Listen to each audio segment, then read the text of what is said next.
following is a presentation of the Belly Up Sports Media Network.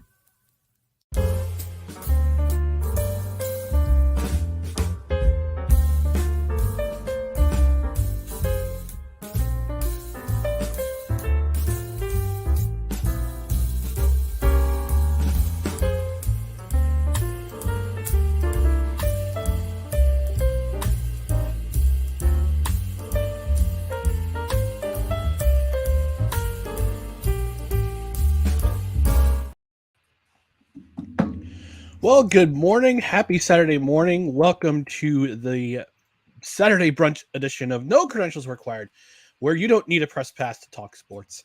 We're presented by Belly Up Sports in association with Godzilla Media, and to my right is a man who just had a very spectacular, fun birthday at Hooker Island. We've got Dustin Henry. Dustin, how are we doing today? Doing all right. How about yourself? My reservation at Hooker Island was, took months to book, but I appreciate it. I'm sure you have it in with Hunter Biden, but yeah. but we won't go into that. But I do want to wish Dustin he had a grand birthday this week. He turned the big 40, so I want to say happy belated birthday to Dustin, my co-host. So thank you very much. Happy birthday. Hope it was a good. Hope we had a great birthday, and hope here's to many more. Yeah, thank you. I kept it low key. I didn't do too much. For some reason 40 was bothering me, but here I am, and I'm good to go. And I'm ready for many more, ready to get into it. I understand you filled in on Snowman in the Morning this week. How was that? I did. We'll get to that in just a moment. But before we do that, I just want to remind everybody about our social media channels, which are right down below here. Twitter, Instagram, and the scarcely used TikTok at NoCredsREQ, Facebook.com/NoCredsREQ. And on YouTube, it's YouTube.com/NoCredsREQ. If you're watching live or on replay on either Facebook or on YouTube, please do us a favor and smash that like button. Smash it responsibly. On the podcast side, subscribe to our podcast on whichever podcast platform you are on, whether it be Apple Podcasts, Spotify, Spreaker, Google Play, iHeartMedia, TuneIn, wherever you podcast. Subscribe to us there. Also, leave a rating. 5 stars is always the preferred number of stars to go with, and also a review. If you leave us a review, I might even read it on the air, no matter how nice or how mean, cruel, disgusting it is. I'll read it. I'll read it on the air because we're that kind of show. And since it's a live show, we want you to engage with us. Dustin, I know you've been away for a while from the show. Mm-hmm. I know you've been waiting, itching. You've got itching ears, just waiting for the for the particular chimes. Oh yeah.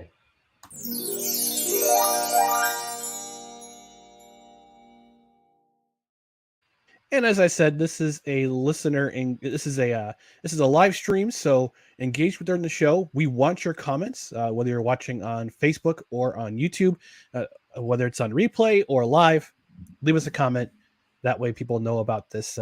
People know about this particular program. And Dustin and I have a lot of fun. We bring in special guests from our certain networks, and we have fun. I love talking sports with Dustin. But whether it be here on this format or outside the format, when we get together and just chop it up, whether at my house or Dustin's house, we always have fun talking sports. Yep, usually eating food of some kind. Absolutely. But yeah, so this week we had to postpone our usual Monday recordings, our Monday live stream, because I was covering for the Brian Snow show, and my buddy Brian Snowman, who has been on this program before. He was on with us actually a couple weeks ago. We were talking all sorts of subjects, and I got to cover. He went on vacation, so I covered for him on Monday, on Wednesday, and on Thursday. Those programs are available on his YouTube channel, which is Snowman Multimedia. Go check it out. And I usually have my usual Coffee with McCarthy appearance on Monday. It was an extended version, a little late because I was working. I was doing some work and working overtime because we had a day off from work. So had a little extended edition, and it was a fun time talking about why the Yankees are terrible right now, and we'll get into that a little bit more. But first, we want to dig into a local topic here in the Albany area. The Albany Empire has officially fallen. This happened last Thursday. I guess what happened was that Antonio Brown, the team owner extraordinaire, I say that loosely, he was slated to play last week in their home game against, I believe it was Jacksonville.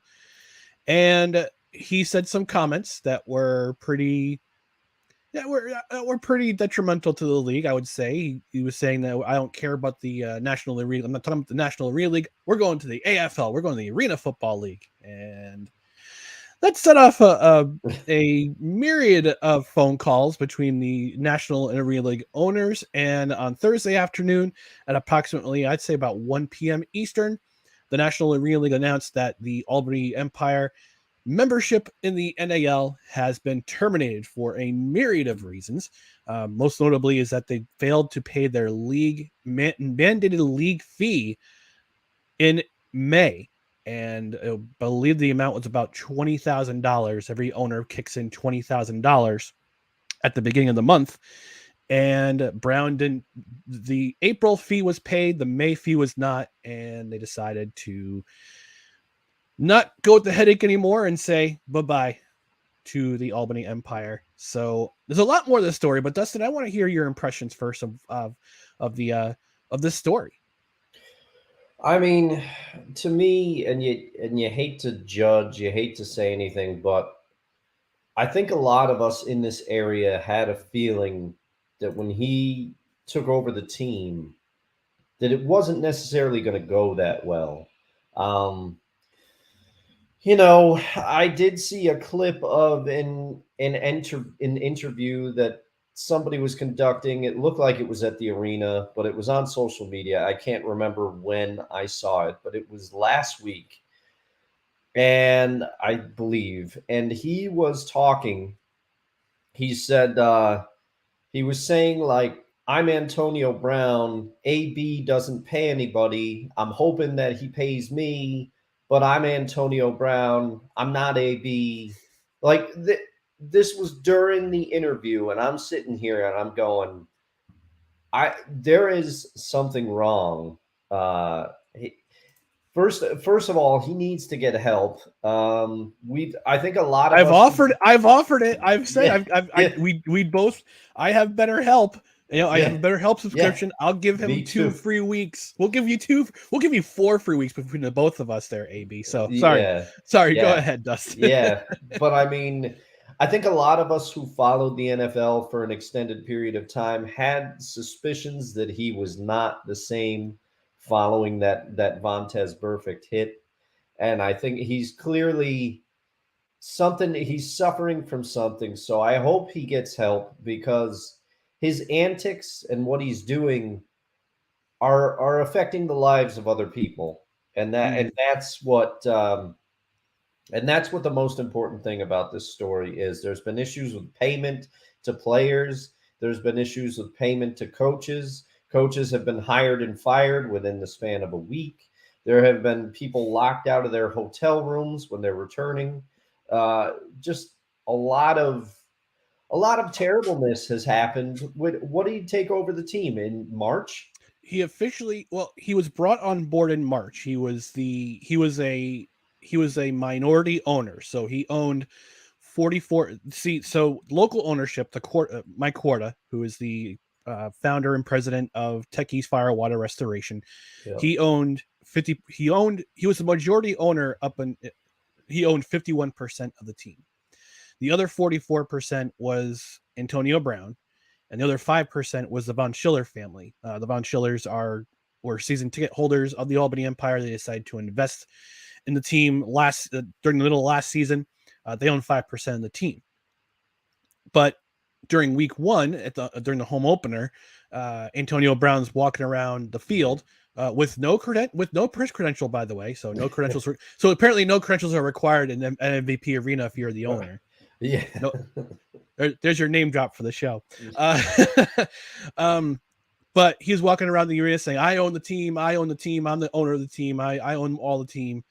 And Mike Warda decided, I'm out. I had enough. I'm going to sell you my share of the team to you for $1. And apparently he hasn't seen that. Allegedly, he still hasn't seen that dollar yet. And it's now June. It is now June 24th. So now Antonio Brown owns 95% of the team. There's not, and then a few weeks later, there's a story on timesunion.com by Abby Rubel, who was a brilliant reporter. Unfortunately, she's left the company.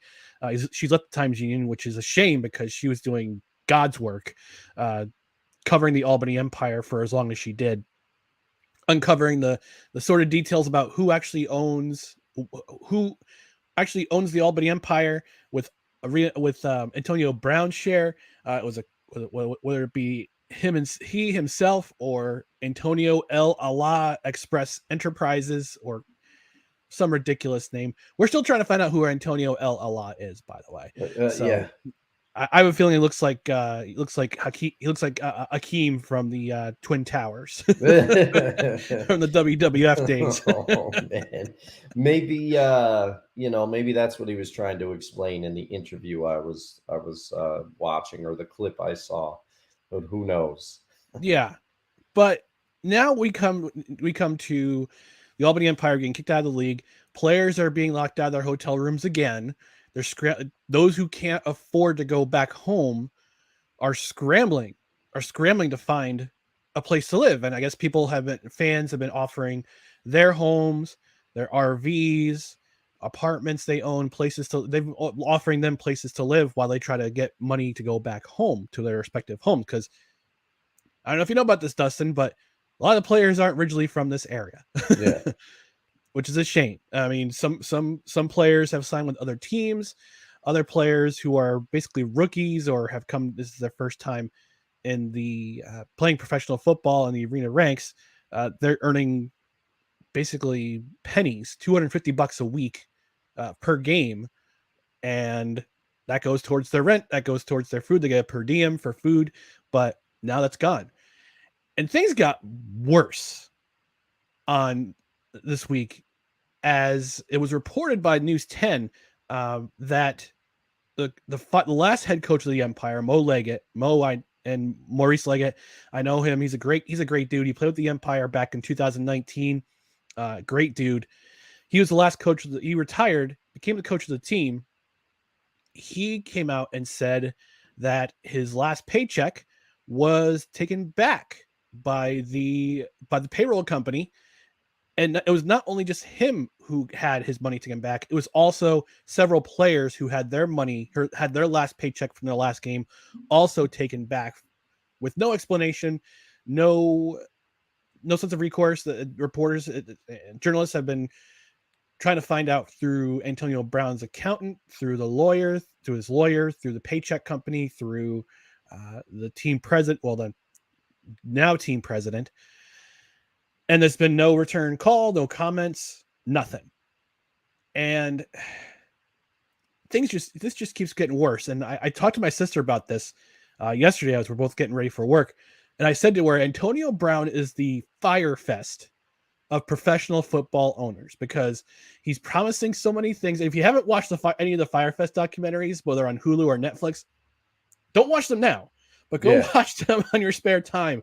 They are brilliant examples. They're brilliant examples of making promises and not delivering on them. Mm-hmm.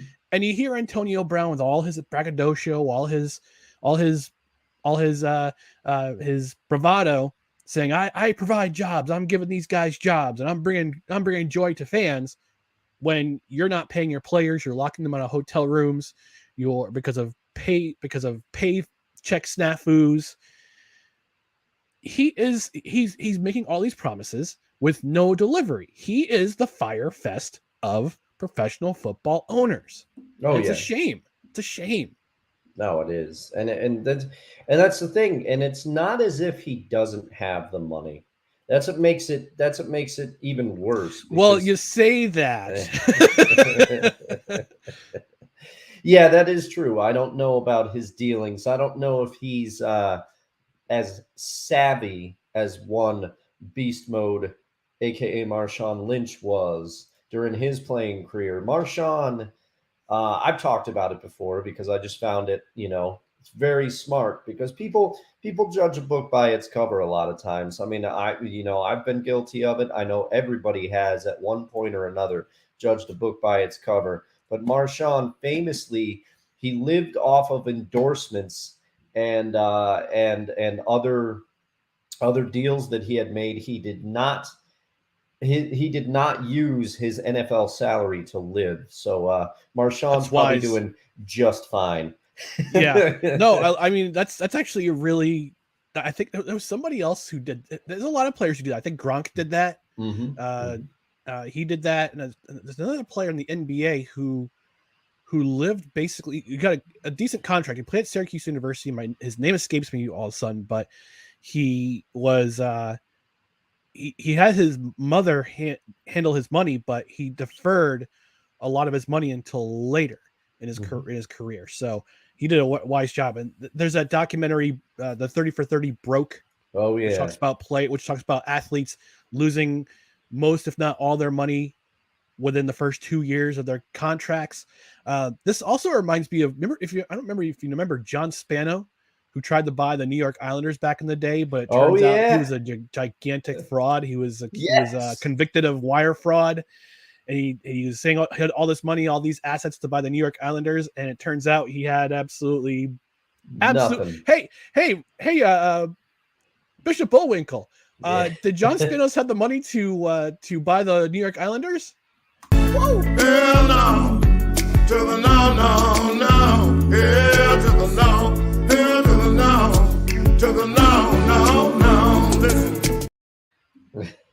That would be the answer. Would be no. Yeah. There's a 30 for 30 on that as well. Yes. And that was a very good one. That's a good one too. They don't have enough hockey documentaries on. But those 30 for 30s. Those Islanders '96 uniforms, they didn't have it. They didn't have it. The Gordon's Fisherman. Yeah. You know what though? I think they, for the reverse retro this year, they embraced the Gordon's Fisherman back because it was panned for so long. We're getting off topic here at the Albany Empire now. Moving on to the New York Islanders, but it was panned for so long. But the fans still love them. Like I personally like the Gordon's Fisherman. If they had Stan Fischler's face as the Gordon's Fisherman, I would have appreciated that more. But everything old is new again eventually, and we yearn. As we get older, we yearn for nostalgia, and that's what makes this even more aggravating because Albany can support a local arena team. Everybody remembers the Firebirds. We've proved it. Everybody remembers the Firebirds. Everybody remembers the first iteration of the Empire in 2018, 2019, before the league went under. That's another story for another day. But I mean, they weren't, I wouldn't say they weren't getting a lot of support in the 2021, 2022. I mean, 2021 was a COVID year. Yeah. And COVID year, where it was limited access. You had, I guess, later in the season, you were required to wear masks in the arena. 2022, things opened up again. But they still had lower attendance than usual. I think part of it is the operating costs. I mean, Mike Quarter was losing money. He didn't mind at all. Yeah. He didn't mind losing money because he wanted to bring excitement. He wanted to bring a great product back to the Albany area. Granted, it wasn't in the league that was the Arena Football League. Yeah. But it still resonated with the fans. You still had your own indoor football team. They won 2 consecutive national and league championships off the strength of just a top-down system where the coach, the GM, the coach is the GM. He's bringing in players. There's not really a salary cap in the NAL, so they can afford to pay salaries for certain players who are more experienced, and they were able to do that, and they wound up winning two championships out of that. But then 10 days before the season, you fire that particular coach, GM. You have the offensive coordinator fill in as the head coach. Things seem to be doing well. It's business as usual until the Tuesday after week 1, where Antonio Brown takes over the team full time. and he starts getting his hands into everything. Really, firing coaches, suspending players without pay because they complained that they didn't get paid, even though, again, as I explained probably about a month ago, what you could have done is go into your players and say, listen, with change in ownership, we're having a payroll turnover. Your paychecks will be delayed. Hang in there. Instead of doing that, he just said bye-bye to the players, locked them out of their hotel rooms, let go of the head coach. They bring the head coach who was there before back. He coaches one game and says, I can't do this anymore. I'm gone. Brings in a local high school football head coach who also played for the Albany Firebirds back in the day, was one of the original Albany Firebirds, Pete Porcelli. He takes a demotion after his one and only game, and they have Maurice Leggett retire and coach there, and now he's gone. He's complaining that his paycheck got taken back. So this is gonna get ugly. This is going to get very ugly. Now, Bob Belber, who is the GM of the MVP Arena, I read this morning he's getting ready to sue for default because of the lease is up this year for the Albany Empire. The lease is up. There's a 3-year lease, and that lease is up by the end of the season. At the end of the season, unfortunately, we don't have a season anymore because they got kicked out of the league. So I suspect that he's getting ready to sue Antonio Brown. Several players and the last coach are going to sue Antonio Brown. I'm pretty sure the players who got kicked out, who got released, the 8 players who got released, and the coach who got released, they're getting ready to sue Antonio Brown. Which leads me to I'm gonna go solo real quick, Dustin. I have to announce this. Yeah, go ahead. All right. So Antonio Brown, I'm pretty sure you'll see this clip on social media, or you won't. Whatever, I don't care. Or you'll watch this live. I'm gonna make you an offer. I'm gonna make you an offer you can't refuse, since it seems like you're hard up for money right now. I'm willing to buy the intellectual property of the Albany Empire, and my bid is, and I wish I had a drum roll for this. My bid is $1. Actually, you know what? No, not $1. I'll give you $3.50, aka Tree Fitty. I will give you Tree Fitty, $3.50 for the intellectual property of the Albany Empire. That includes the logo, that includes all the branding, the colors. I will buy the intellectual property of the Albany Empire. I'll take that off your hands for the next owner, who will treat this team and this city better than you have over the last 3 months. In the short time you've been here, which you've managed to burn to the ground, you have burned down the Empire. I will pay you $3.50 for the intellectual property of the Albany Empire. And again, that includes the branding, that includes the colors, that includes the logo, that includes the website and the Twitter and any social media accounts. I will pay you $3.50. Have my lawyer get in touch with your lawyer.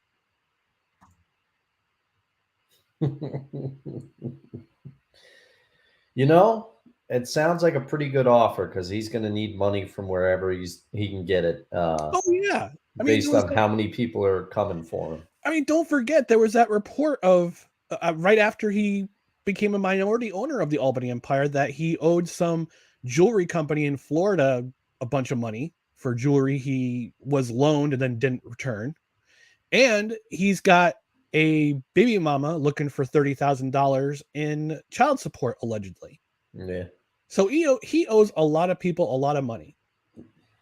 Yeah, he's in some trouble. Back when he was on the Steelers, he was very entertaining to watch play on the field. But it's one of those cases where people are going to, it's almost to the point where people are going to forget that he even played. They're going to remember him for this stuff. Because the scales have tipped wildly in the other direction now. And let's not forget this is a relatively minor issue compared to all the others, but it's still something. He built fans into coming to the arena because they thought he was going to suit up, and then he didn't. It was an obvious attempt to try to boost attendance. I don't know what he was, I don't know what he was trying to do. Well, the 2,000 extra fans that came into the arena that night, those tickets were free. Those were giveaways. Oh, They were about giveaways that. to first responders, police, EMTs, firefighters. Those were given away. Yeah. So they didn't count in the books. Those are going to count as a tax write-off more than anything. And if I'm an Arena Football League executive and Antonio Brown comes up to you and says, I want to bring Albany, I want to bring the Firebirds or the Empire or whichever iteration of Arena Football team to Albany, and I want to join your league in 2024. This is the exact response.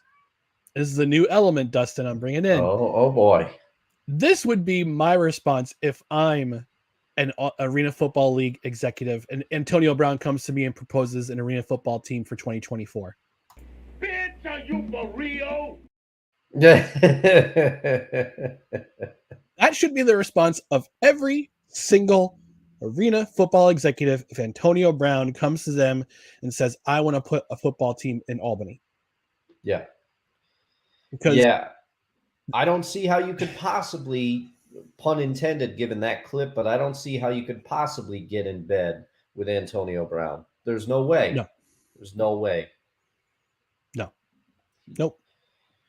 You know, and it just goes down to respect too. You want to be in the AFL eventually, that's fine, but show the respect to your current league and your current players and prove to everybody that you can run a team efficiently before you go marching to the AFL. Yeah, he got rid of all the people who were running that team like a finely tuned ship. They got rid of Mike Quarta, who was the owner. He said, I'm out. I'm selling my share for $1. They got rid of Matt Woods, who was the team president, and he was doing awesome things in the front office. They got rid of my buddy Jeff Levac, who is now back on the radio, by the way. So take a listen to his show with Levac and Gaz, 3:00 on Monday through Friday on Fox Sports 980 in Albany. Shameless plug. You're welcome, Levac and Gaz. But he was the media director. But he came back to the area after the Columbus Lions sale fell through. So he got Antonio Brown he got rid of the social media director. He called him an R word. Jeez. He literally called him an R word on social media. If you can't figure out what the R word is, it's exactly what you think it is. So he's now Ben Nelson. He's now in Orlando he's doing the social media coordination down there for the Orlando Predators. In fact, a lot of guys from the Albany Empire went up in Orlando. Darius Prince went up in Orlando. Brandon Cisse went up in Orlando. Dwayne Hollis, he's in Orlando. Coach Ware, who was head coach of the team in week 1, he's now in Orlando as the offensive coordinator. So it's a shame. It's a shame. It's a shame that this is happening in my hometown. And the biggest shame of it is that when people when you say Arena Football in Albany, people are not going to think of the Firebirds. People are not going to think of touchdown Eddie Brown, his dad. They're not going to think of Mike Pulowski. They're not going to think of Mike Perez. They're not going to think of the Albany Empire. They're not going to think of Malachi Jones, Tommy Grady, Rob Keefe, Les Moss. They're going to think of Antonio Brown. And it's a shame because it's a blight on our city until someone else comes along and rescues us from this nightmare that has been the supposed goodwill of one Antonio Brown. Yeah. So we're gonna move on to brighter topics now, even on this rainy Saturday morning here in the capital region. But we're gonna move on. But first, we want to give a quick shout out to one of our affiliate sponsors on this edition of No Credentials Required, the Saturday Brunch edition, Mahler Brothers Golf. We all want to look good on the golf course, but it often comes at the expense of feeling good. And Mahler Brothers Golf has polos that look good and feel good with their lightweight and stretchy material that hugs your body. You will feel cool while looking just as cool. Their polos are guaranteed to make you look better, but it's up to you to golf better. On a hot summer day in the golf course is no polo that you would rather wear than Mahler Brothers signature polos. And look, and Dustin, before I came on, look, I'm wearing one right. I'm actually wearing. Oh, there you go. Mahler Brothers shirt right now. Look at my I like that. Look at my muscly arm. Yeah. It's got the logo right there. That's some definition right there. I like the color on that. It's nice. Yeah, it's a great color. It's funny. It's a funny story. I ordered a polo, and it came in the mail, and I put it on, and it was like putting on a rugby jersey. It was a little too tight. So actually, what Josh did, and this is a service you're gonna get from Mahler Brothers. Josh reached out to me personally and said, "Hey Ryan, I just want to ask, how's that polo fitting?" I said, "Well, I may have gone a little over my skis and ordered a size a little bit too small." So he said, "No problem. I'll ship you out another shirt." And I got it yesterday in the mail, and I figured, all right, I'll wear it during the brunch edition. So you can get your Mahler Brothers polo shirt, but in addition to polo shirts, they have other things like t-shirts with a loud design. They have mugs, they have tumblers, hats, anything you want to make your golfing experience better. So if you go to MahlerBros.com, that's MAHLER Bros.com, use promo code BELLYUP to save 15% off your order. You'll get yourself some really nice, really, really great polos with great material, moisture wicking, hugging material. Makes you feel cool or look cool on the golf course. But even if your game sucks, at least you look good. So there you go. MahlerBros.com, belly up at checkout for 15% off your order. So let's move on to Major League Baseball. And Dustin, the hot topic of Major League Baseball the last week or so has been the Cincinnati Reds. 12 wins in a row. They've come out of nowhere. They currently occupy first place in the National League Central. Did you see this coming? I didn't see it coming. Not 12 wins straight, but I did notice, if you remember a few weeks ago, and I wish Wonko was in the chat, because I remember asking him, I said, Wonko, why haven't the Reds called up Elly De La Cruz? Why haven't they called up some of their talent that they have in the minors? Because the Reds, let's face it, for the last like 5 or 6 years, they haven't been very good. And as a result of that, they've got some relatively high draft picks and good prospects in their system. Mm-hmm. So everybody was saying that the Reds had a lot of young talent. However, I didn't think that when they called up Elly De La Cruz, he would have this type of impact. He is on my fantasy team, for those who are wondering. I stashed him a few months ago. Look at you. But I also, this is just, you know what it reminds me of? It reminds me, we talked earlier in the year when we had Eric Arditi on the show. We talked about Adley Rutschman's impact on the culture in Baltimore. Mm-hmm. And I think Elly De La Cruz in his young career is having a similar effect. He hit for the cycle last night. He went 4 for 5. I saw after the game, they asked the fan, they had him interviewed, some parts with an interpreter, some parts not. And he was just very thankful to be there, very happy, said the Reds had the best fans in the world. The crowd were getting behind him. And you couple this with Joey Votto returning and having I'm very happy for Joey Votto. Now, part of me wishes that, Joey is, what's he, 30? Is he 38 years old? Maybe. Let me check, but go on. It's crazy. It's crazy to think that Joey Votto is possibly younger than me, because I just can't. I just can't square that. But I am. Joey Votto's 39 years old. Oh, he's 39. You're older than him. He has his birthday's in September, so he'll be 40 in September. So you're just a skosh. Yeah, just a little bit, Joey. Well, Joey, you're looking good. Happy to see you doing well, because you played for the Reds when they weren't very good for the last few years, and so it was nice to see him. He hit 2 home runs last night. This Reds team, I had heard it was the longest streak. The last Reds team to win 12 in a row was like 1957 or something like that. Man. So not even the 1990 team that won the World Series had that kind of a winning streak. Yeah, that's impressive. But I think he has done a little bit to shift the culture. And they also have Andrew Abbott is a talented pitcher they just called up. There are rumblings that they're going to call up Christian Encarnacion Strand, who is kind of like one of their next big prospects coming up. So to answer your question, I knew the Reds had some young talent, but I did not see this coming. This turnaround has been something to witness, and you can tell they're all having a great time playing together, which I think is key. And then not to get into it too much here, but you can tell, to my opinion, the Yankees are not having fun playing together. No, it's very sad times in the Bronx where we are all crying. Pinstripe tears. But there's always one thing to remember, Dustin.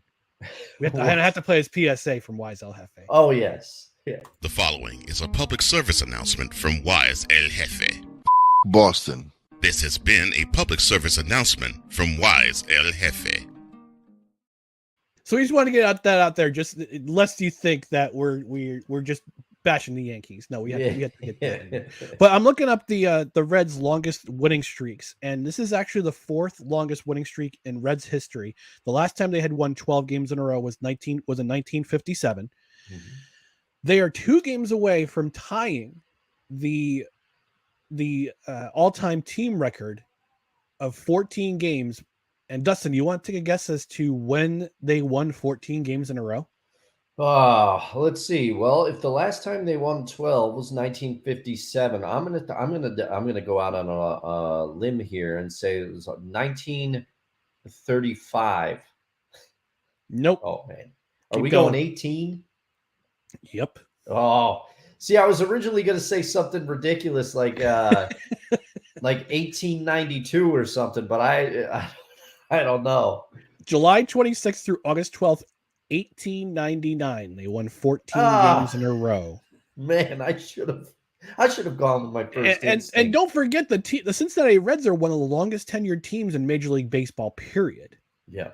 Only the Atlanta Braves have been in existence longer than the Cincinnati Reds. And speaking of, I mean, what's most impressive about this win streak is that they're beating some of the best teams in baseball.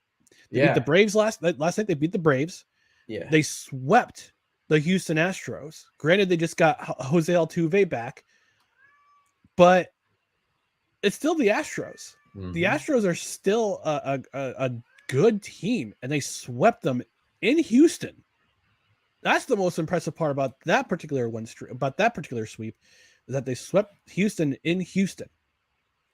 And a couple of those games were close, and I believe it was the last game was not very close at all. No, and the thing is too, that they were down, I believe, and I didn't see all of the game last night, but I saw some of it. They were down 5-0 to start that game, and the Reds came all the way back to win that game. I think it was 11-10. So they're feeling it right now. Yeah. They've got the confidence that they can overcome any lead. I mean, I don't want to get too I don't want to credit him too much, but I think that Elly De La Cruz, along with some other players, are having the impact that Adley Rutschman did on the Baltimore Orioles, and people close to Baltimore and people that are more educated fans of that team. They have said repeatedly that Adley Rutschman went a long way to turn that culture around, and I think we got a similar thing going on in Cincinnati this year. And I also, and granted, we're not at the All-Star break early. I mean, we're not at the All-Star break yet. It's not the halfway point. They'll probably come back to earth a little bit, but I think they have a shot to win the NL Central. I mean, I looked, the Cardinals are where the Reds have been. No offense to Cincinnati fans, but the Cardinals are in dead last in that division, if my memory's right. And you do not expect to see the St. Louis Cardinals down where they are, but there's been some interesting decisions regarding the promotion of certain prospects and then putting them down, and then things are not things. I haven't seen many of the Cardinals games this year, but things are not necessarily okay in St. No. Louis there. No, and especially with some of the players they have, like Paul Goldschmidt and Nolan Arenado, and also Jordan Montgomery, who had who after the trade deadline when he was traded from the Yankees had some pretty good outings for the Cardinals. As I believe they were did they go to the playoffs last year or no? I'm trying to remember if they did or not, but I want to say yes, but that's only because the Cardinals usually find a way to make it into the playoffs, even if the team isn't the greatest. Yes, they did go to the wild card and they got swept by the Phillies. They were they were the 3 seed and the Phillies were the 6 seed.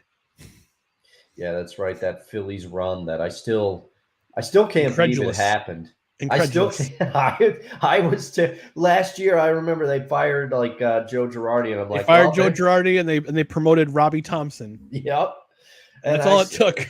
yeah. And I still think Joe Girardi is a good manager, but I think he does. After a while, I think he wears out his welcome a little bit. I think he's good with young teams. I think I remember that run he had with the Marlins, where they had a bunch of young players and he kind of got them playing well and stuff. But he only lasted a couple of years there because I think his management style is so, I don't know if you want to say it. It could be sandpaper. Yeah. That he kind of a little too sandpaperish. Yeah, still like him. Very old school. Yeah. I mean, look at what Tony La Russa did with the Chicago Red Sox in 2021. Unfortunately, he resigned halfway through last year. So, it's to see what this Reds team is doing is pretty incredible. Mike Burlon from Craft Brewed Sports, I know he's a big Cincinnati Reds fan. He's particularly very excited. Pretty sure he has a giant Reds boner right now, but for his team, sorry, Mom, I didn't mean to use that language, but I know they're both watching. I know my mom and dad are both watching, not live, but probably on replay. Okay, but right. Hey, good for them. So let's move on. I'm going to talk about the New York Yankees, and I addressed this on Snowman in the Morning back on Monday, and I also addressed it on the Brian Snow Show on Monday, and how the Yankees have been bad. And the weird thing is, now here's the weird thing. They're still in third place in the AL East. They still occupy the final wild card spot as of right now, but but right behind them are the Toronto Blue Jays, who are going to get healthier eventually. We'll see what happens if there's any managerial changes in their future. But there's something about this Yankees team, and I don't know what it is, but they can't generate runs. Outside of Garrett Cole, their starting pitching is subpar. Bueno. And even their bullpen has imploded a bunch of times. Michael King has not looked anything like the pitcher he was last season or the season before. So, Dustin, I want to get your take on this. Is there a short-term solution to the Yankees' problems, or is this something much deeper? I want to say, the short term is Aaron Judge needs to get back in the lineup. It almost bolsters the case that the amount of money that the Yankees paid to keep him is worth it, because if I'm Aaron Judge's agent, I'm kind of licking my chops because I'm being like, hey, you want to see how valuable he is to this team? Look at your record right now. Yeah, exactly. But that's why I paid him $40 million. Yeah. So that's the short-term solution, but long-term, you just said it. Outside of Garrett Cole, the Yankees have struck out, pun not intended, on pitching the last few years. And it just, even when the Yankee teams, and I'm going to sound like a very pessimistic fan right now, because there's a lot of people to calling to fire Boone and all that kind of stuff. I feel like the hashtag fire Boone has been around almost as long as he's been manager of the Yankees. I feel like it's always just every year people fire it off. Do I always agree with the decisions he makes? No. But do I think he's a terrible manager? Not at all. And who else are you going to? But the thing here is pitching. Pitching has been, even when the Yankees have been good and they've had these offensive juggernauts, what has cost them? Pitching. Nestor Cortez is not pitching to the level that he was last year. You trade for Frankie Montas, hurt. You trade for Carlos Rondon, who, when is he going to suit up for the Yankees? No, Hurt. he was a free agent. He was a free agent signing. Oh yeah, that's right. He was a free agent from the Giants last year, right? Yes, I think he was on the Giants. The Yankees signed him a year too late. They should have signed him last year. Yeah, really, because he was on the White Sox before that, I think, and the Giants went and got him. So, but it's always seems like the Yankees are lacking in pitching. Even Severino at times has looked good when he finally takes the mound. But when's the last time you thought, oh, Severino's going to give us 15 starts? No, he's missed extended periods of time. Pitching is their problem until they can figure out the pitching. Because you said it right now, they can't generate runs right now. What helps you when you can't generate runs? Good pitching. They don't have that. So I'm looking at the injuries report on ESPN. So Luis Gil threw off a bullpen on Friday. He's been the 60-day IL since May. Frankie Montas just started beginning his throwing program on Tuesday. He's not going to play this year. He's on a 60-day IL. Jonathan Loaizaga started a throwing program last week. He's on the 60-day IL. Carlos Rondon will make his next rehab start for Somerset tomorrow. So he's on a 60-day IL. Willie Calhoun just went to the 10-day IL. And Nestor Cortez went to the 15-day IL, and he's roughly a week away from throwing the mound. So part of the problem is injuries. Yep. Look at what happened in 2017. Yankees fans thought Aaron Boone was brilliant because with all the injury problems the Yankees had between in every aspect of their lineup, between outfield, infield, starting pitching, relief pitching, they had injuries, but they still kept winning games. They still managed to win games. I don't know how, by what force they did, but they did. They kept winning games. They won the East. I think they led the majors when in man games lost. They had over 2,000 games lost, yet they managed to win the AL East, practically running away with the division.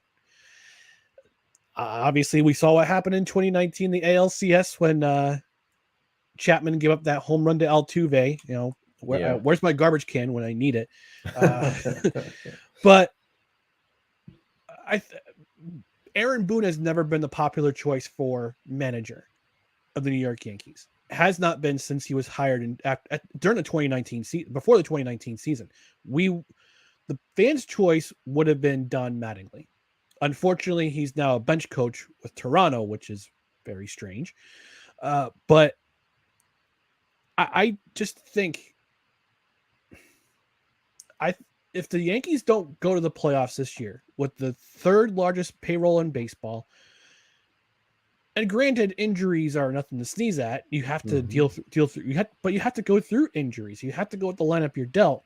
Yes. I think and this is a Rice-Stradamus thing. Making a Rice-Stradamus prediction. Here we go. There it is. There it is. Fits on the day like today. Exactly. I think if the Yankees don't go to the playoffs this year, I think both Aaron Boone and Brian Cashman are. Why did it loop? I didn't program it to loop. Jeez. Well, it was perfect timing because you said and Brian Cashman and Brian Cashman clap. Okay. I think they're both gone. Whether they resign or they're fired by Hal Steinbrenner. Cashman's been with the team for almost 30 years, but I think his magic is starting to run out. Aaron Boone is obviously not a popular manager amongst the fans. I think like Joe Girardi, his time is starting to. I think his time is starting to run out with this with his managerial style. And again, he's relying basically on analytics, and has absolutely. I don't feel like he has a feel for the game. Yeah. Period. Okay. I mean, I will agree with you there. I think you could be right if people are frustrated. And I know it doesn't make sense because I just said that I don't think he's a bad manager, but I will say, and it kind of, it dovetails with, as you said, our previous conversation just now about Joe Girardi. He has been with the Yankees forever. I mean, he's been around, and I know it wasn't the case, but it almost feels like he retired as a player and then stepped right into the managerial role. Mhm. That's how long it's been. And like I said, I know that wasn't the case, but he's been around for a long time. If it would surprise me that Cashman would get fired, I never considered that possibility. But you know what? I think he has been. He's had as long a leash as anyone. And I know that under the George Steinbrenner years, it was always every year he was threatening to fire everybody. If the boss was in a certain mood, he was threatening to fire everybody every year. But Cashman has stayed the course. He has weathered all those storms, and maybe the winds are getting too strong for him to hang on anymore. And maybe, I did see some clips. Did you watch the documentary the Captain that came out last year? I haven't, but I've been meaning to. Oh, it's a good one. But if you get around to watching it, let me know what you think of Cashman in that, because there were parts where he mentions, I believe, now I'm going off the dome. This is a live show, and we know that I get things wrong sometimes, but I believe That's okay. I believe he does mention the possibility of stepping away. I think he is asked about it, and I can't remember what his response is, but there were moments in that documentary where I'm just like, man, Cashman looks tired. He looks tired. Yeah. So, it'll be interesting to see, but I'm more curious because you're a very smart sports fan. I mean, you're hosting this podcast, for crying out loud. Who do you think the Yankees would try to go out and get? Would they try to get Donnie Baseball? Because I always found it odd that after Torrey retired, they didn't even,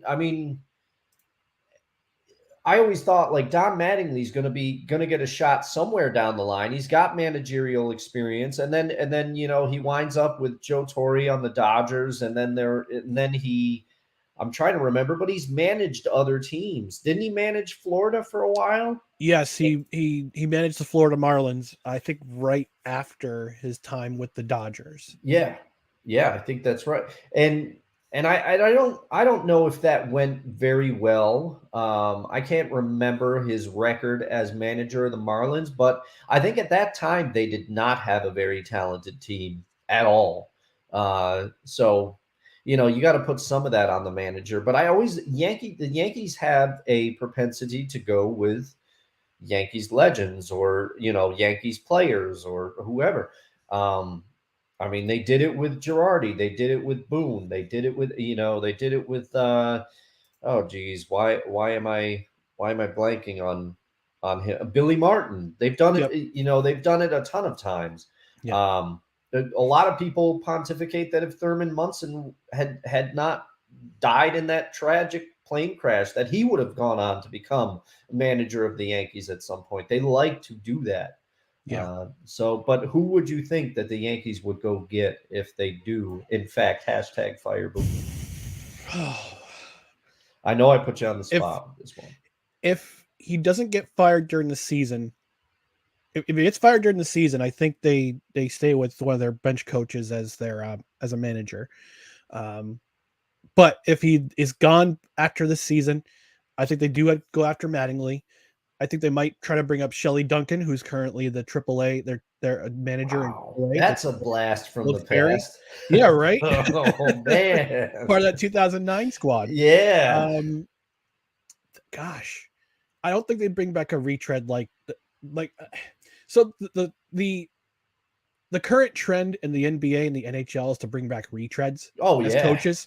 Yeah. I mean, if you've been paying attention to the NBA and NHL coaching hirings, the New York Rangers just brought back Peter Laviolette from the Shadow Realm to coach their team.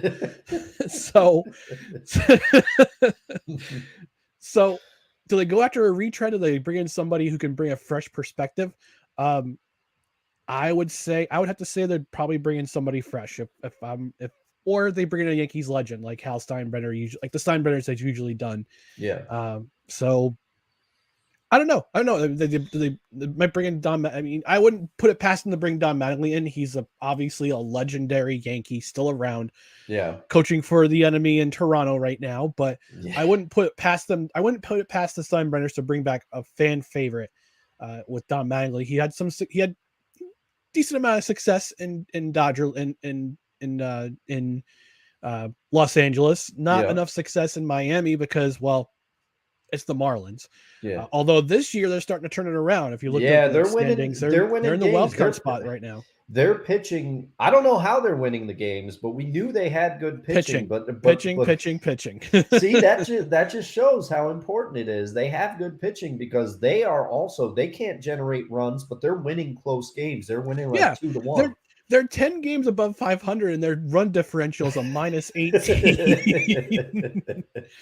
So a couple weeks ago on Snowman in the Morning, I loosely mentioned. Oh, was it this program? I think it was this program. I mentioned about Derek Jeter being a dumpster fire in Miami. To which I will apologize because apparently whatever plan he had in mind before he resigned as CEO of the Marlins is working. Well, so, yeah, he did. Apologies. He did hire the current GM of the Marlins. I think her last name is Kim. I can't remember. But she's done a very good job so far as I know. Kim Ng is the general. She's the general manager of the Miami Marlins. So she's done a good job. I mean, with the Marlins, it's just so weird. They could have been more successful. Right now, they're averaging slightly more than the Oakland A's in attendance at their home stadium, unless like the Mets or the Yankees or the Red Sox or any northern team comes to town, and you get those people coming out for it. Yeah, all the retirees. Yeah, but yeah, Miami's a team to watch. I was very high on the Pirates early in the year. Unfortunately, they're kind of starting to fade back, but O'Neal Cruz comes back very soon. The West can be won by either the Dodgers or the Diamondbacks of all teams. Yeah, the Diamondbacks, they're still doing it. They're another team with young talent. Corbin Carroll, that kid is unbelievable. He's gonna easily do a 2020 season of 20 home runs and 20 steals. That is going to happen. He's already over 20 steals. He's just shy of 20 home runs.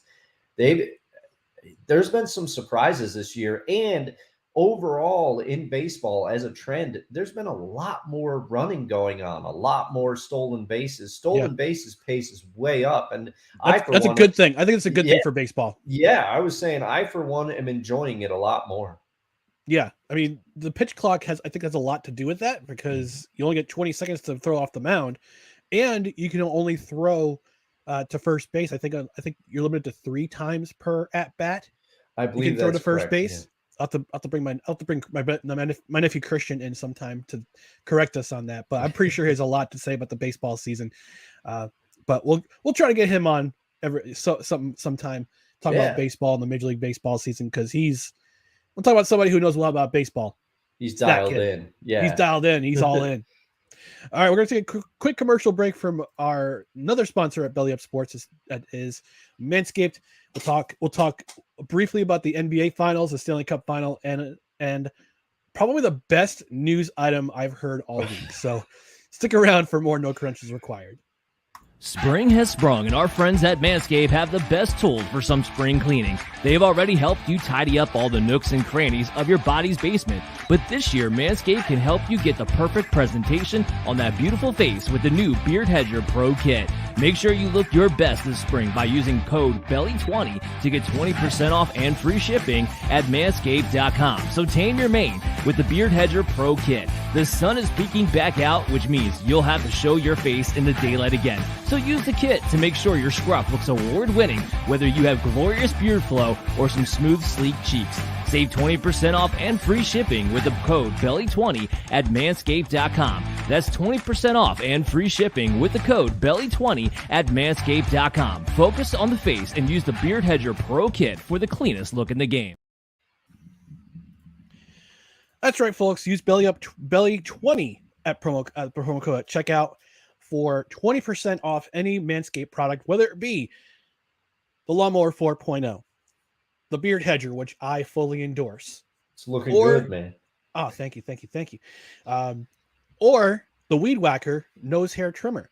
They also have a wide variety of other products, such as beard shampoo, beard conditioner, which I got in the Beard Hedger kit. There's also the ball conditioner. There's also the scrubber, the new scrubber that they currently have, which is a silicone-based product. So no germs, no bacteria growing in the loofah. Like if you have a loofah or a sponge, no bacteria.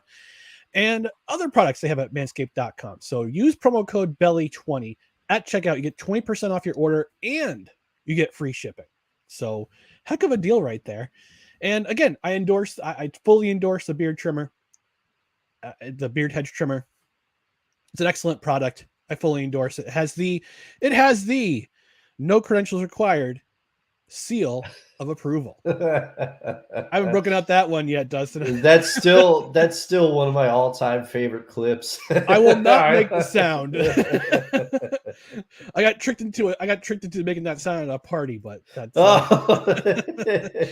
couple months back. But anyway, manscaped.com, belly20 at checkout, 20% off plus free shipping. Dustin, we got to touch briefly while you were away.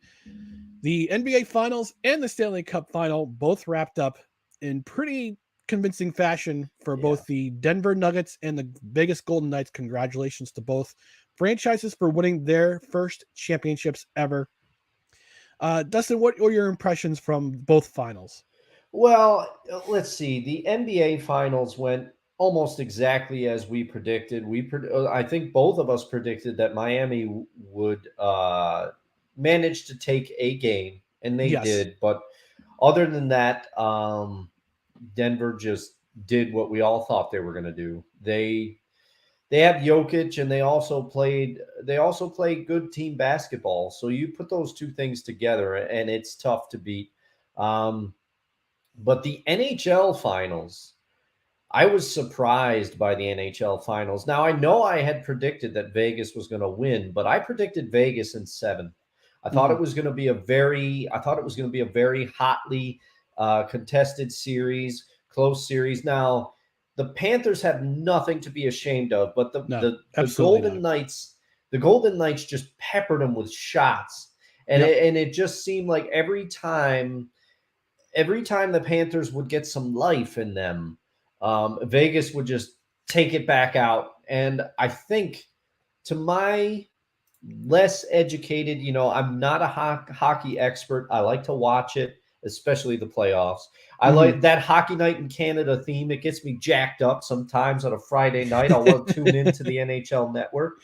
But my camera focusing. Okay. But I will say that I just felt like the Panthers, they had to play at 11 through the whole Stanley Cup playoffs. And I think by the time they got to the finals, whether they would admit it or not, I think they were tired. I think they were a little mentally and perhaps physically fatigued, because the Golden Knights had some periods of rest, whereas the Panthers were they were playing, with the exception of that Toronto series. They played their series, I think, were a little longer. I'm trying to remember. They had to play a little bit more than the Golden Knights did. Yeah, they had to come back from a 3-1 deficit against Boston, who ran through the league this year, had the most points and the most wins ever in a regular season. They had the gentleman's sweep against Toronto. Yeah. They swept Carolina, but it was a deceptive sweep in the fact that the first game went to 3 overtimes. The second game went to overtime. The third game went to overtime. Actually, the last 2 games didn't go to overtime, but they were 1-goal games. So, and like you said, by the time I thought they would, the advantage that the Panthers would have was that they were well rested. They had swept Carolina. They had lots of time off to heal and get ready for whoever won the Western Conference Final. That went a little bit longer than I think a lot of people thought, with Vegas beating Dallas in 6 games, excuse me. Yeah. And I thought the Panthers would actually give the Golden Knights a fight. First 2 games looked like it was going to be a sweep. Then Panthers come back in game 3. They win in overtime. They lose game 4. They were trying to tie the game with less than a minute left and couldn't do it. And then finally, Vegas just splattered. Yeah. Game 5 by the tune of 9-3, which I believe is the second greatest deficit of a Stanley Cup final clinching game. The only team to do that had to have a greater total in a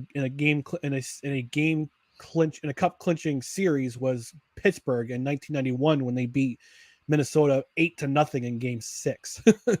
So, but yeah, like you said, Dustin, you could tell it was a lot for the Panthers because they had been going, like you said, they were at 11 from about mid-March on. Yeah.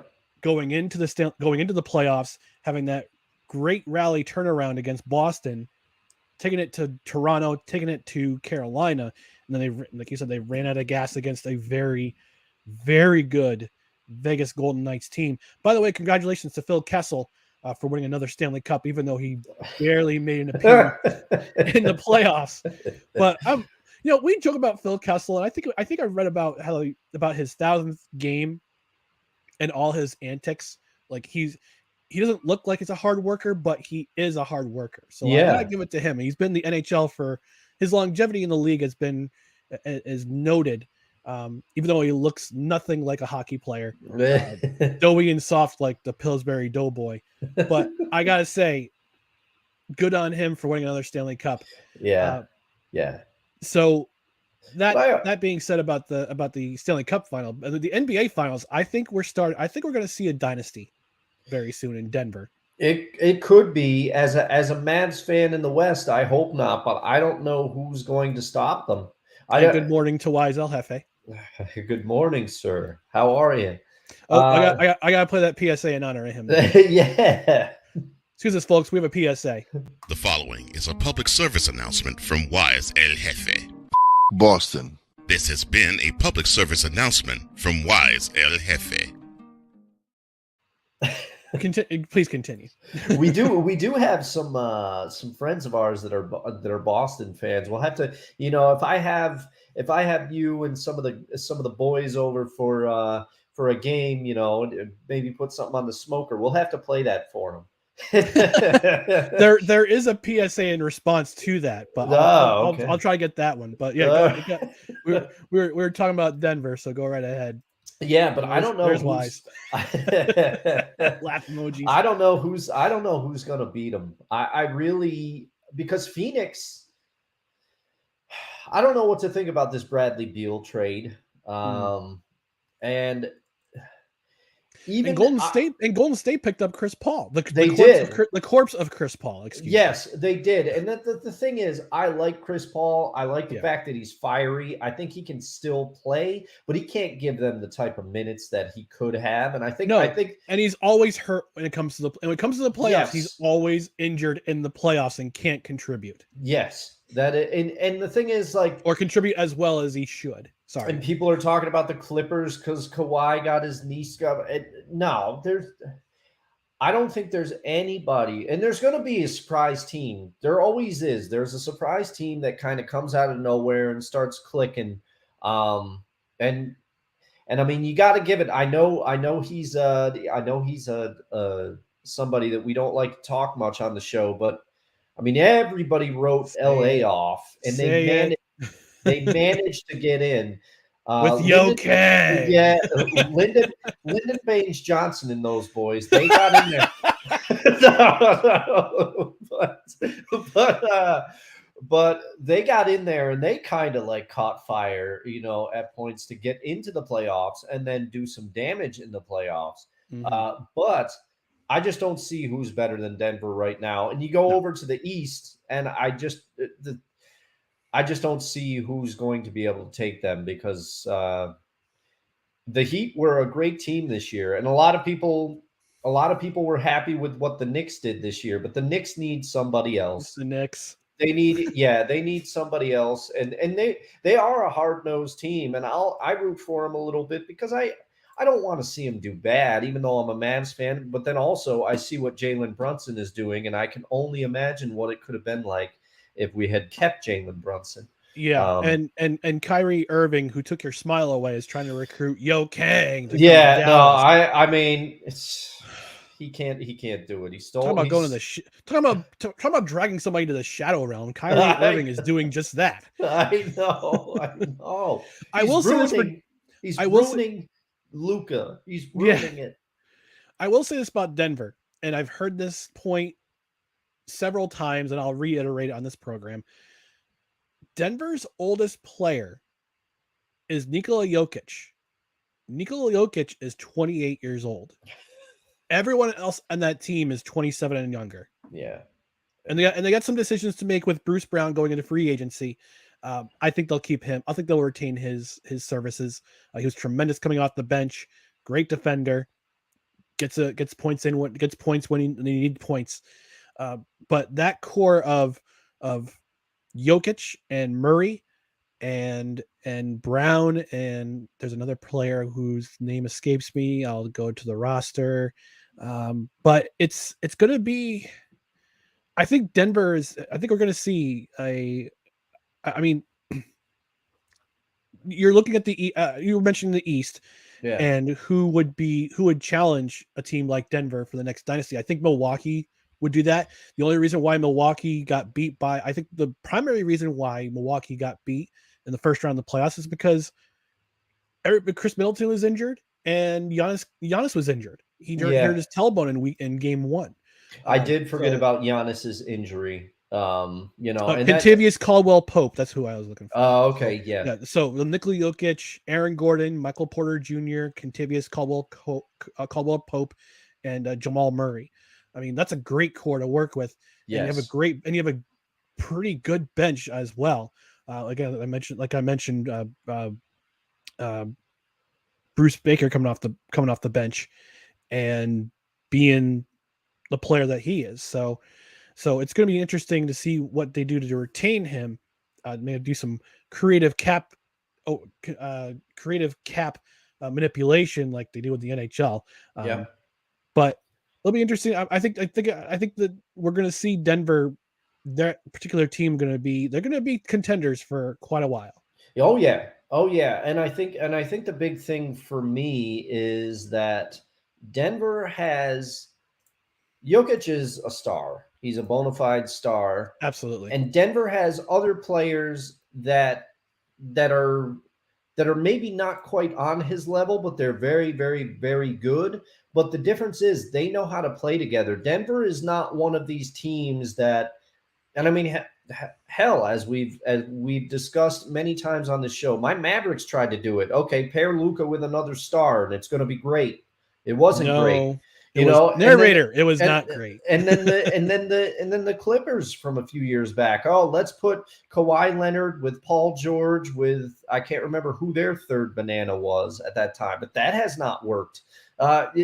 Denver is a team. It's a real team. They've got one bona fide star and a few really, really, really good other players. Aaron Gordon is no slouch. No. But the thing is, they know how to play with each other. A lot of these like 2 to 3 man, okay, let's get some all-stars and pair them together. That doesn't work. Doesn't work. It works from time to time. I mean, Miami had their run, but also I think many would argue they didn't win as much as people thought they could have. And that's my Dallas Mavericks, led by Dirk Nowitzki, beat them when they had their 3-headed monster there. Now, part of that was health. Poor Chris Bosh, he had those health issues that ultimately forced him to retire. Yeah. And health is the bugaboo that can derail everybody's plans. I was watching another 30 for 30 is getting a lot of run on this show. I was watching another great. You're welcome, ESPN. I was watching another great 30 for 30 last night. The Luckiest Man in the World. And I knew that Bill Walton had a lot of injury problems, but I did not realize just how many he had in his Yeah. feet. The man can barely walk now. And there are people Larry Bird said on that documentary, because Bill Walton famously, he played for that 86 Celtics team. And Larry Bird said, had Bill Walton not gotten hurt and had been healthy, there's no telling how good he could have been. That's how good he was. And there was talk that there was going to be a dynasty in Portland after they won it in, I believe, 79. 77. 77. My apologies. Okay. But It was the year I was born, so yeah. You got it. That's how I know. But Walton's health really derailed part of that. So, you just never know what can happen. But I don't see anything getting in Denver's way. I really don't. No. And going back to the NHL, I think the NHL really needs to address the cap situation with the cap manipulation, because we saw it in 2021 with the Tampa Bay Lightning. One of their best players had been out for a majority of the season after he had hip surgery. Comes back for the playoffs. Tampa Bay goes on that magical run, win their second consecutive Stanley Cup. And I'm trying to remember who the player was off the top of my head, but I can't. Nikita Kucherov. He was injured most of 2021, came back, and during the playoffs, Lightning win their second consecutive Stanley Cup. Same thing happened with the Vegas Golden Knights this year. Mark Stone's out for the majority of the year, comes back in the playoffs, they go on their run. The NHL, I think, really needs to address this issue of cap manipulation, particularly going into the playoffs. And yes, while it's great to have your best players healthy for to load up for a Stanley Cup run, but there needs to be limits as to eligibility for particular players, especially if they're one of their best players in their team. The Lightning managed to do it. Actually, both in their 3 Stanley Cup runs. Vegas did it this year. There's got to be some sort of system where with eligibility as to how many games you have to play to be eligible for the playoffs. And Mark Stone, like I said, great player as he was, had a great playoff. I believe he's one of the top 5 leading scorers in the playoffs this year. Jonathan Marchessault winning the Conn Smythe Trophy, although I think Aiden Hill should have had some consideration as well with his spectacular playing goal. But I think this is going to come to a head at some point with eligibility and players not playing enough games in the regular season, only to come back in the postseason and help their team go into a Stanley Cup run. My opinion. Mm-hmm. My opinion. I think that's something, because, like you said, it should be a rule of eligibility or a certain number of games, because it's just having somebody come in at the 11th hour and then, hey, it always feels kind of. Yeah. That's what the trade deadline's for. Yeah. That's what the trade deadline is supposed to do, is to add players on for a Stanley Cup run. You don't put your best players on the shelf for the majority of the season only to have them come in and then join them in the Stanley Cup playoffs to go on the run. And Mark Stone only played 17 regular season games, but he played 43 regular season games, shutting it down, coming back and then playing 22 and playing almost half the amount of games in the Stanley Cup final. And he was, like I said, he was one of the leading scorers. He had 11 goals and 13 assists in 22 games, which is a rather good number. I won't lie. He definitely contributed to the Vegas Golden Knights' success. And this is not sour grapes. This is not fake. This is not tears. Yeah. This is just me saying, look, we have to come to a consensus on I wouldn't say a fair parameters. Some parameters. Yeah, exactly. Yeah. Some parameters on eligibility, on being able to play in the Stanley Cup final. Now, if Mark Stone was out, would it have been the same result? I don't know. That's what the playoffs are for. It's anybody can win. Once the teams are decided, it's anybody's game. Anybody's game. So, and that's truly why it's the best playoff series in sports. I will say that it's the most wonderful time of the sports year. Mm. as I've said many times before. Yes, I would agree. Now, we may have a debate about this later because there's a lot of people that say October is the best month of the sports calendar, but I've always said it's April and / May. Well, we may have to have that debate soon, but considering it's a slow sports time of the year right now with NFL camps starting to start in July.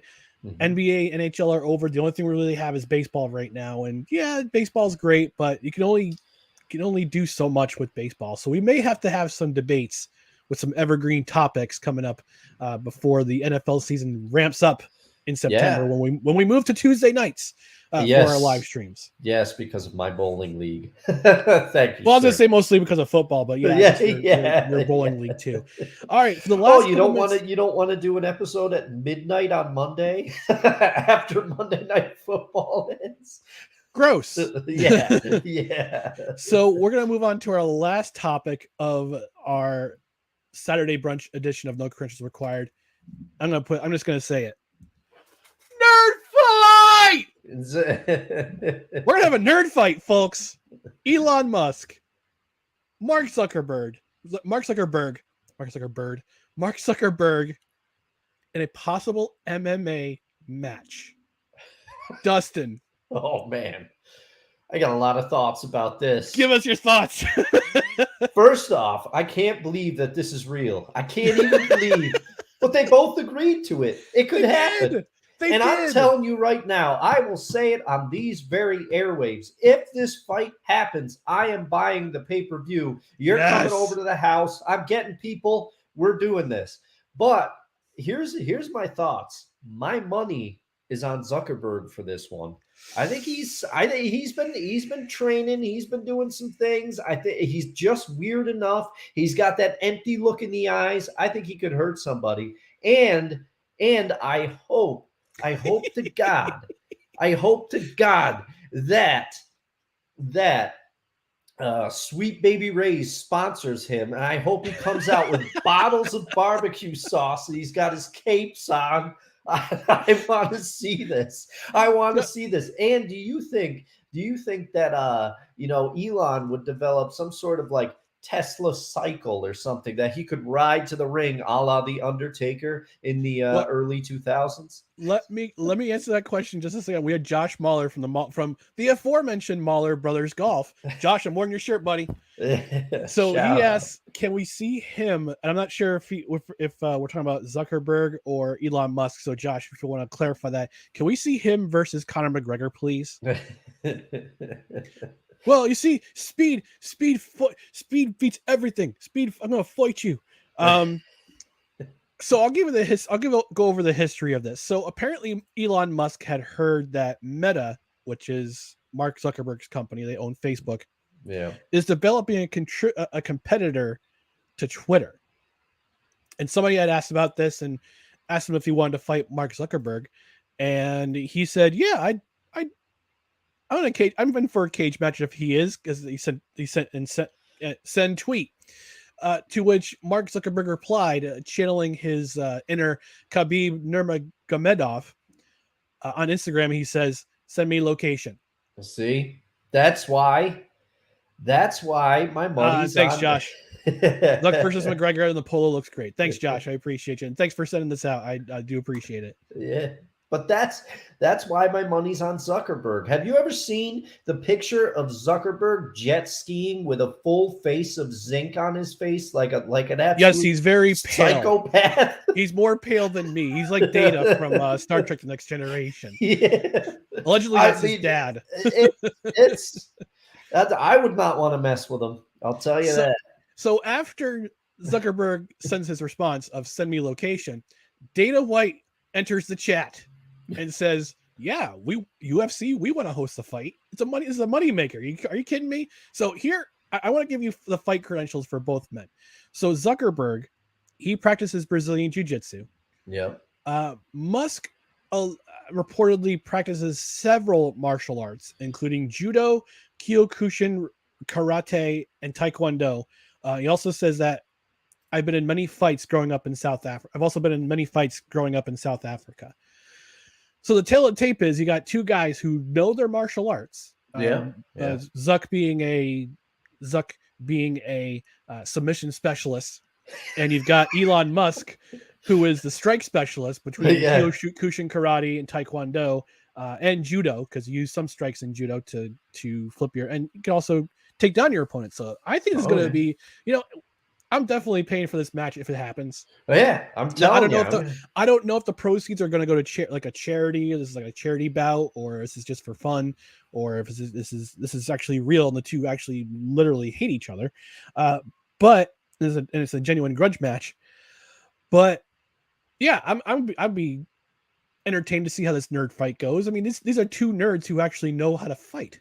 Oh yeah. I would, and I would imagine just by looking that I don't have their stats side by side, but I would imagine that Musk has a weight advantage and Zuckerberg has a reach advantage and possible height advantage. That's what I'm going with here, but I don't know. But I'm telling you, Sweet Baby Rays, if they don't reach out to Zuckerberg and tell him hey, we're gonna put you to the ring, we're gonna get you to the cage in a Sweet Baby Rays robe and cape, and this corner representing Meta, Mark, Sweet Baby Mark Zuckerberg. And this corner representing Twitter. Oh man. Elon, and Tesla. Sound of South Africa, Musk. The sound of South Africa. So I'm looking at the tail of the tape right now physically. Elon Musk is 6'1", and Mark Zuckerberg is only 5'8". Oh, wow. So Musk has the reach advantage. Yeah, I guess so. He's got the height and the reach. Got the height and the reach advantage. I wouldn't have thought that because Zuckerberg looks lankier, so you think he's taller, but he's not. Yeah, no, but Zuckerberg would have to go get inside of Elon's punches to manage to get him on the ground, to manage to grapple him and get on the ground. So yeah, so I'm looking forward to this fight. I really hope Dana White can make this happen. Maybe like I said, maybe we can do this for charity. Donate money to a really good charity. Not like a crap charity. Not that all charities are crap, but Charity Navigator will tell you which ones are crap. Which ones go to the actual operating cost, which ones go to the operating cost, and which ones actually goes out and does effective work. But I'm looking forward to this, Dustin. Yeah. Oh yeah. Me too. Like I said, if this fight happens, I'm buying it, and we're having people over. We're making food because apparently that's what I do when I have people over. I'm like, I gotta make food. Oh yeah, I'm bringing the beer. Yeah. But I would be, if this actually happens, this is gonna break all sorts of records. For sure. All right, let's wrap things up here for on this edition of No Credentials Required, Saturday Brunch edition. I just want to mention our social media channels, which are right down here below: Twitter, Instagram, and the scarcely used TikTok. It's at NoCredsREQ. Facebook.com/NoCredsREQ. YouTube.com/@NoCredsREQ. If you're watching on the replay, please make sure to smash that like button and smash responsibly. On the podcast side, on audio, subscribe to us on a myriad of podcast networks and platforms, including Apple Podcasts, Spotify, Spreaker, Google Play, iHeart. Tune in wherever you podcast. Give us a listen. Give us a listen. Subscribe, rate and review. 5 stars would be helpful. Review, because it helps us get the word out to other people who might be interested in listening to this particular podcast. And if you leave a review, we might even read it on the air. Dustin, any last words before we conclude this edition? Well, just a quick one. I'm wearing a shirt for my friend's band called the Gherkins. I am a sometime member of the Gherkins. Nice. Their logo is a cool spaceman. I'm not going to get up and stand up because I think my camera will autofocus. But go check them out on any streaming platforms. They've got some albums on there. The Gherkins. This is how it's spelled. Go give them a shout. It's GHERKINS. Spin their records. There he is, the Gherkins. Yeah. Don't be a jerk. Don't be a jerkin. Listen to the Gherkins. Oh, that's a good one. That's right. That's right. So this concludes this edition of No Credentials Required, where you don't need a press pass to talk sports. We are presented by Belly Up Sports in association with Godzilla Media here in the 518. For Dustin Henry, I'm Ryan McCarthy. Thanks for joining us this Saturday morning, and we'll see you on Monday night at our usual time 8 p.m. Eastern time. So until then, take care. Good morning, everybody.